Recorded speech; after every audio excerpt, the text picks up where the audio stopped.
Is the gentleman from Marshall 6 for explanation of vote not to exceed 3 minutes. Thank you, Mr. Speaker, and I'll try to be brief. I recognize that the majority party have a banquet to attend, so they can crow about how they popped it to the working men and women of Kentucky, so I'll be brief. Like the gentleman from Pike and the gentleman from Meade, I'm proud to be a product of union wages. My daddy was a member of the 181 Operating Engineers, and my mother was a steel worker. I see Howard Hughes up the top there. I'm proud to have worked with the Kentucky Pipe Trades Association.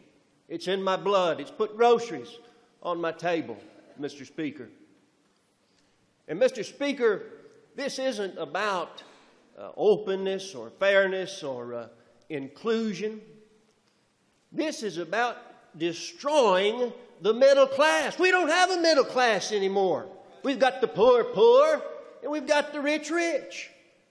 As the gentleman from Jefferson 35 so well articulated, that gap is growing wider and wider and wider, and it's said that some 1% of this country controls over 80% of the nation's wealth.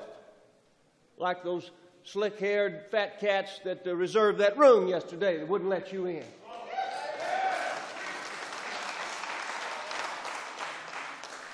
It's wrong. It's wrong for Kentucky. Huey Long once said, how many of you ever been to a barbecue where you let one man take off the table what was intended for 9/10 of the people? The only way to feed the balance of the people is to make that man come back and bring back some of that grub he ain't got no business to. Leave some for the middle class. Leave something for the working men and women of Kentucky.